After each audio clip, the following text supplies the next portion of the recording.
আসসালামু আলাইকুম। পঞ্চম অধ্যায়ের আরও একটি পর্বে তোমাদের স্বাগতম জানাচ্ছি। দেখো, আমাদের এই পর্বের টাইটেল হচ্ছে আয়নিক ও সমযোজী যৌগের বৈশিষ্ট্য, অর্থাৎ আয়নিক এবং সমযোজী যৌগের বৈশিষ্ট্য রিলেটেড যে এমসিকিউগুলো বিভিন্ন বোর্ডে এসেছে, আমরা এই পর্বে সেই ধরনের এমসিকিউগুলোই সমাধান করার চেষ্টা করব। আমাদের ফার্স্ট কোশ্চেন, নিচের কোনটি অপোলার যৌগ? তোমরা জানো যে পোলারিটি একটা আয়নিক এবং সমযোজী যৌগের একটা কমন বৈশিষ্ট্য, পোলারিটি বা পানিতে দ্রবীভূত হওয়া ইত্যাদি। সো এখানে আমাকে বলতেছে অপোলার যৌগ কি হবে? অ্যামোনিয়া। অ্যামোনিয়া নর্মালি গ্যাসীয় অবস্থায় থাকে, তো গ্যাসীয় যৌগের তো পোলারিটি সম্ভব নয়, বাট তাদেরকে যদি আমরা চাপ দিয়ে তরলে পরিণত করি তখন কিন্তু তার আবার পোলারিটি সম্ভব। বাট বাকি যারা আছে HCl, H2O, মিথানল, এরা সবাই পোলার, শুধুমাত্র অ্যামোনিয়া গ্যাসীয় অবস্থায় রয়েছে বিধায় অ্যামোনিয়া অপোলার। আচ্ছা, নেক্সট কোশ্চেন, কোন যৌগে পোলারিটি বিদ্যমান? অর্থাৎ এখানে যে চারটা যৌগ, কোন যৌগে পোলারিটি বিদ্যমান? HF। পোলারিটি কেন হয় বলতো? তড়িৎ ঋণাত্মকতার মানের পার্থক্যের ভিত্তিতে পোলারিটি হয়। সো HF এর মধ্যে এদের তড়িৎ ঋণাত্মকতার মানের পার্থক্য 1.9 এর মতো, যেই পার্থক্যটা আসলে অনেক বড় একটা সংখ্যা। এজন্য আমাদের HF এটা সমযোজী যৌগ প্লাস পোলার যৌগ হবে আর কি। নেক্সট কোশ্চেন, নিচের কোন যৌগে পোলারিটি বিদ্যমান? এখানে চারটা অপশন রয়েছে, এখানে এই যৌগের পোলারিটি আসলে কে হতে পারে? ফাইন, তাহলে এটা হবে কে বলতো? মিথানল। কেন মিথানল হবে? কেননা দেখো এখানে একটা অক্সিজেন প্রান্ত রয়েছে। সো কার্বনের সাথে অক্সিজেনের কম্পেয়ার করো বা হাইড্রোজেনের সাথে অক্সিজেনের কম্পেয়ার করো, অক্সিজেনের তড়িৎ ঋণাত্মকতার মান 3.5, হাইড্রোজেনের 2.1 আর কার্বনের 2.5। তাহলে এই যে ডিফারেন্সটুকু, অক্সিজেনের সাথে বাকি মৌলগুলোর তড়িৎ ঋণাত্মকতার মানের পার্থক্যটা অনেক বেশি, বিধায় আমরা এখানে বলতে পারবো যে অক্সিজেন একটি তীব্র তড়িৎ ঋণাত্মক মৌল, বিধায় বন্ধনের শেয়ারকৃত ইলেকট্রনকে নিজের দিকে আকৃষ্ট করে এবং যার কারণে মেরু সৃষ্টি হয়। তো এই মিথানল একটি কি যৌগ হবে? মিথানল একটি পোলারিটি ধর্ম বিশিষ্ট যৌগ হতে পারবে। আমি যাচ্ছি পরবর্তী প্রশ্ন। দেখো, কোন জৈব যৌগ পোলার ধরনের? কোন জৈব যৌগ পোলার ধরনের? বেনজিন, ইথার, চিনি, পেট্রোল। আচ্ছা, তাহলে এখান থেকে কিন্তু চিনি হবে, মানে চিনির মধ্যে মূলত বন্ধন থাকে, সো আমরা চিনিকে এখান থেকে বলতে পারবো, পোলারিটি ধর্ম বিশিষ্ট যৌগ বলতে পারবো। আচ্ছা, যাচ্ছে এর পরবর্তী প্রশ্ন। দেখো, পোলার যৌগ হলো কে কে? দেখি অপশনগুলোর মধ্যে কে কে আছে। পানি তো অবশ্যই পোলার যৌগ হবে, হাইড্রোজেন ফ্লোরাইডও পোলার যৌগ হবে, আর এখানে আছে ইথানলও পোলার যৌগ হবে। সো আমাদের তিনটাই সঠিক, দ্যাটস মিন এখান থেকে সঠিক অ্যান্সার পাচ্ছি আমরা ঘ নাম্বারটি। আচ্ছা, পরবর্তী প্রশ্ন দেখো কি বলেছে, যে পানিতে দ্রবণীয়তার উপর ভিত্তি করে সমযোজী যৌগ কত প্রকার? পানিতে দ্রবণীয়তার উপর ভিত্তি করে সমযোজী যৌগ দুই প্রকার, একটা হচ্ছে পানিতে দ্রবীভূত হবে আর একটা হচ্ছে পানিতে দ্রবীভূত হবে না। আচ্ছা, নেক্সট প্রশ্ন, কোনটি পানিতে দ্রবীভূত হয়? এখানে চারটা লবণ, lead iodide, barium chloride, magnesium chloride, silver iodide. তাহলে এখানে ম্যাগনেসিয়াম ক্লোরাইড, কারণ ম্যাগনেসিয়াম ক্লোরাইড আয়নিক যৌগ এবং এখানে আমরা পজিটিভ নেগেটিভ পোলারিটি সৃষ্টি করতে পারি। আচ্ছা, 2 না, শুধু মাইনাস দিই, পোলারিটি সৃষ্টি করতে পারি। তাহলে যেহেতু ম্যাগনেসিয়াম ক্লোরাইড একটি পোলার যৌগ, তাহলে সে কিন্তু সহজেই কি হবে? পানির সাথে দ্রবীভূত হবে, সহজেই সে পানির সাথে দ্রবীভূত হবে। আচ্ছা, এর পরবর্তী প্রশ্ন দেখো, নিচের কোনটি পানিতে দ্রবীভূত হয়? এখানেও চারটা অপশন দিয়েছে যে কোনটা পানিতে দ্রবীভূত হয়। এখান থেকে আমরা পাচ্ছি কি? ক্যালসিয়াম ক্লোরাইড পানিতে দ্রবীভূত হয়, কারণ পিওর আয়নিক যৌগ। ক্যালসিয়াম পাচ্ছি 2+, আর Cl পাচ্ছি মাইনাস, তাহলে যেহেতু পিওর আয়নিক যৌগ পানিতে দ্রবীভূত হবে। নেক্সট প্রশ্ন, কোনটি পানিতে দ্রবণীয়, মানে পানিতে কোনটি দ্রবীভূত হয়? সাধারণ লবণ, মানে আমরা যেটাকে সোডিয়াম ক্লোরাইড বলি, সোডিয়াম ক্লোরাইড কিন্তু পানিতে দ্রবীভূত হয়। কেন বলতো? কারণ সোডিয়াম ক্লোরাইডের মধ্যে সোডিয়াম প্লাস হয় আর ক্লোরিন মাইনাস হয়। তো এই যে আমরা পজিটিভ নেগেটিভ ক্যাটায়ন অ্যানায়ন সৃষ্টি করতে পারতেছি, ফলে এরা পানির মানে পজিটিভ নেগেটিভ প্রান্ত দ্বারা আকৃষ্ট হবে এবং পানিতে দ্রবীভূত হবে। আচ্ছা, নেক্সট কোশ্চেন, পানিতে অদ্রবণীয় কোনটি? পানিতে অদ্রবণীয় সিলভার ক্লোরাইড পানিতে দ্রবীভূত হয় না। এজন্য আমরা যখন কোনো বস্তুর সাথে সিলভার ক্লোরাইড অ্যাড করি এবং সেখানে পানি থেকে, এটা অদক্ষেপ তৈরি করতে পারে। সিলভার ক্লোরাইড অদক্ষেপণ বিক্রিয়ার একটা মূল উপাদান, কেননা সে পানিতে দ্রবীভূত হয় না বিধায় কঠিন যৌগ আকারে পাত্রের নিচে তরণী আকারে পড়ে থাকে। এজন্য আমরা বলতে পারবো যে হ্যাঁ, সিলভার ক্লোরাইড একটি যৌগ বা একটি লবণ, যেটা কিনা পানিতে দ্রবীভূত হয় না। কোনটি পানিতে অদ্রবণীয়? এখানে নেক্সট কোশ্চেন 114 নাম্বার, কোনটি পানিতে অদ্রবণীয়? বেরিয়াম সালফেট সেম সিলভার ক্লোরাইডের মতো বেরিয়াম সালফেটও পানিতে দ্রবীভূত হয় না।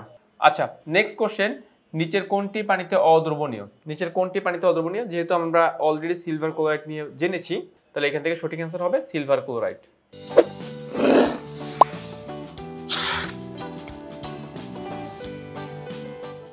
আচ্ছা, নেক্সট প্রশ্ন দেখো, নিচের কোন যৌগটি পানিতে অদ্রবণীয়? তা আমি দেখি আসলে কি অদ্রবণীয় হতে পারে। এই যে ফেরাস হাইড্রোক্সাইড অদক্ষেপ তৈরি হবে। সো তোমাদের অদ্রবণীয় লবণ বা অদ্রবণীয় যৌগ চিহ্নের একটা সহজ উপায় তোমরা সপ্তম অধ্যায় থেকে পেয়ে যাবা। আমাদের যে যৌগগুলোতে অদক্ষেপ সৃষ্টি হয়, অদক্ষেপ সৃষ্টি করতে পারে যে যৌগগুলো, সেই যৌগগুলোই কিন্তু পানিতে অদ্রবণীয় হবে। সো এখানে ফেরাস হাইড্রোক্সাইড। নেক্সট কোশ্চেন, নিচের কোন যৌগটি পানিতে অদ্রবণীয়? নিচের কোন যৌগটি পানিতে অদ্রবণীয়? অ্যালুমিনিয়াম হাইড্রোক্সাইড পানিতে সাদা বর্ণের অদক্ষেপ সৃষ্টি করতে পারে। সো আমাদের 117 এর সঠিক অ্যান্সার হচ্ছে গ নাম্বার। আচ্ছা, যাচ্ছি আমরা পরবর্তী প্রশ্ন। দেখো কি বলতেছে যে নিচের কোনটি বিদ্যুৎ পরিবাহী অর্থাৎ বিদ্যুৎ পরিবহন করতে পারে কে? এখানে বিদ্যুৎ পরিবহন করতে পারে কে? Magnesium chloride. Magnesium chloride. আচ্ছা, তোমাদের কাছে মনে হতে পারে স্যার সোডিয়াম ক্লোরাইডও তো পারে। এখানে অপশনগুলোর পাশাপাশি এর ভৌত অবস্থাগুলোর দিকেও তাকাতে হবে। দেখো তো এটা কি পদার্থ? সলিড। কঠিন পদার্থ কখনোই বিদ্যুৎ পরিবহন করে না। এটাও কি সলিড, বিদ্যুৎ পরিবহন করবে না।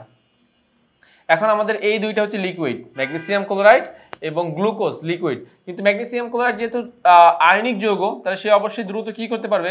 ম্যাগনেসিয়াম 2+ ক্যাটায়ন এবং Cl- অ্যানায়ন তৈরি করতে পারবে। ক্যাটায়ন এবং অ্যানায়ন ক্যাথোড দ্বারা আকৃষ্ট হবে। ক্যাটায়ন এবং অ্যানায়ন ক্যাথোড দ্বারা আকৃষ্ট হবে এবং কি করতে পারবে? বিদ্যুৎ পরিবহন করতে পারবে। আচ্ছা, নেক্সট প্রশ্ন দেখো কি বলেছে, কোনটির জলীয় দ্রবণ তড়িৎ পরিবাহী? অর্থাৎ এখানে কার জলীয় দ্রবণ তড়িৎ পরিবহন করতে পারে? দেখি আমি চিনি, তারপরে আছে কি গ্লুকোজ, তারপরে আছে ইউরিয়া, তারপরে আছে তুতে। তো এখান থেকে আমাদের সঠিক অ্যান্সারটা কি হবে? এখান থেকে সঠিক অ্যান্সারটা হবে তুতে। কপার সালফেট যেহেতু আয়নিক যৌগ, CuSO4, কপার সালফেট যেহেতু আয়নিক যৌগ, তাহলে এখান থেকে আমরা তুতের শুধুমাত্র এইটাই সংকেত এমনটা না, কপার সালফেট 5 অন্য পানি। সো এইটা আসলে জলীয় দ্রবণ তড়িৎ পরিবাহী হতে পারবে। আচ্ছা, নেক্সট কোশ্চেন, কোনটির জলীয় দ্রবণ বিদ্যুৎ অপরিবাহী? অর্থাৎ এবারে কোনটার জলীয় দ্রবণ বিদ্যুৎ অপরিবাহী? এই যে C12H22O11 চিনির যে সংকেত C12H11, এটার বিদ্যুৎ অপরিবাহী হবে। আচ্ছা, নেক্সট প্রশ্ন দেখো কি বলতেছে, নিচের কোনটির জলীয় দ্রবণ বিদ্যুৎ অপরিবাহী? Sodium chloride, hydrochloric acid, cobalt chloride, তারপরে আর কি বলতেছে? গ্লুকোজ। তো এখান থেকে সঠিক অ্যান্সার কি হবে? এখান থেকে সঠিক অ্যান্সার হবে গ্লুকোজ। ওকে, এবার তোমাদেরকে আমি একটা কথা একটু বলে দিই। দেখো অনেক সময় হয় কি যে দেখবা যে গ্লুকোজই কোথাও কোথাও লেখা আছে বিদ্যুৎ পরিবহন করে, আবার কোথাও কোথাও লেখা আছে বিদ্যুৎ পরিবহন করে না। মূল রিজনটা এই জায়গাতেই যে এখানে বাকি তিনটা অপশন খুব হাইলি বিদ্যুৎ পরিবহন করে। Sodium chloride, cobalt chloride, HCl খুব হাইলি, মানে এটা খুব ভালো পরিমাণে বিদ্যুৎ পরিবহন করে। এর তুলনায় ওর বিদ্যুৎ পরিবহনটা খুবই খুবই নগণ্য। তাহলে এখন এটাকে খুব নগণ্য জিনিসটাকে আমরা কি বলতে পারি? খুব নগণ্য জিনিসটাকে আমরা বিদ্যুৎ অপরিবাহী বলতে পারি। আচ্ছা, যাচ্ছি পরবর্তী প্রশ্ন। দেখো নিচের কোনটি বিদ্যুৎ অপরিবাহী? বিদ্যুৎ অপরিবাহী লোহার টুকরো, সোডিয়াম ক্লোরাইড, কঠিন ক্যালসিয়াম ক্লোরাইড আর ইথানল। তাহলে এখান থেকে অ্যান্সার কি হবে? এখান থেকে অ্যান্সার হবে কঠিন ক্যালসিয়াম ক্লোরাইড। কেননা কঠিন বস্তু কখনোই বিদ্যুৎ পরিবহন করতে পারে না। আমরা জানি যে কঠিন বস্তু কখনোই বিদ্যুৎ পরিবহন করে না, কেননা বিদ্যুৎ পরিবহন করার জন্য যতটুকু জায়গা তার মধ্যে থাকা দরকার, কঠিন পদার্থের মধ্যে ওই পরিমাণ জায়গা থাকে না। তো তার কাছে যদি স্পেস না থাকে, জায়গা না থাকে, সে বিদ্যুৎ পরিবহন করবে কি হবে? এজন্য এটাকে আমরা অ্যান্সার হিসেবে নেই না। আচ্ছা, যাচ্ছি পরবর্তী প্রশ্ন। দেখো পি মৌল, গ্রুপ 2 পর্যায় 3, তাহলে পি হবে কে? ম্যাগনেসিয়াম। আর কিউ কি হবে? গ্রুপ 17 পর্যায় 2 ফ্লোরিন। আর কি হবে? গ্রুপ 2 পর্যায় 4, তাহলে ক্যালসিয়াম, তাই না? এইভাবে আর কি, ম্যাগনেসিয়াম, ফ্লোরিন, ক্যালসিয়াম। এবারে বলছে দেখো কিউ ও আর দ্বারা গঠিত যৌগটি কোন দ্রাবকে দ্রবীত হয়? কিউ ও আর, কিউ কে ফ্লোরিন, আর কে ক্যালসিয়াম। তাহলে কোন দ্রবে দ্রবীত হবে? পানিতে। কেন বলো তো? কারণ এটা দেখো এটা একটা আয়নিক যৌগ, এটা একটা আয়নিক যৌগ এবং পোলার যৌগ, এটা একটা আয়নিক যৌগ এবং পোলার যৌগ। দ্যাটস ওয়াই কিন্তু এটা কি হবে? দ্যাটস ওয়াই এটা পানিতে দ্রবীত হতে পারবে, অন্য কোথাও দ্রবীত হতে পারবে না। পানি যেহেতু পোলার যৌগ, তাহলে আমরা জানি পোলার দ্রাবকের মধ্যে পোলার দ্রব দ্রবীত হয়। সো পানি একটা পোলার দ্রাবক, আর এখান থেকে যে যৌগটা পেয়েছিলাম সেটা হচ্ছে পোলার দ্রব। সো এটা কি হবে? সহজেই পানির সাথে দ্রবীত হবে। আচ্ছা, নেক্সট প্রশ্নটা একটু ফলো করো। দেখো নেক্সট প্রশ্নে আমাদেরকে কি বলতেছে যে পি, কিউ, আর তিনটা মৌল আমাদেরকে দিচ্ছে। এখানে বলতেছে যে পি ও আর মৌলের পি কে সোডিয়াম, পি হচ্ছে সোডিয়াম, আর হচ্ছে আর এটা না, আর হবে আমাদের ক্লোরিন, সোডিয়াম ক্লোরাইড। যৌগ সোডিয়াম ক্লোরাইড। এখন বলতেছে দেখো যৌগ নিম্ন গলনাঙ্ক বিশিষ্ট, এইটাই মিথ্যা। সোডিয়াম ক্লোরাইডের গলনাঙ্ক 801 ডিগ্রি সেলসিয়াস, এটা কিন্তু অনেক বিশাল একটা তাপমাত্রা, তাহলে এটা নিম্ন গলনাঙ্ক বিশিষ্ট কখনোই হবে না। যৌগে আয়নিক বন্ধন বিদ্যমান, এটা সত্য। ধর্ম পরস্পরের বিপরীত, এটাও সত্য। তাহলে আয়নিক বন্ধন বিদ্যমান, ধর্ম পরস্পরের বিপরীত, এই দুইটা জিনিসই সত্য।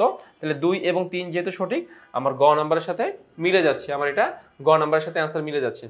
আচ্ছা, যাচ্ছি এর পরবর্তী কোশ্চেন। দেখো সোডিয়াম ক্লোরাইড কি বলতেছে, যে সোডিয়াম ক্লোরাইড এর 40 থেকে 42% এবং ক্যালসিয়াম ক্লোরাইড এর 58 থেকে 60% মিশ্রণের গলনাঙ্ক কত?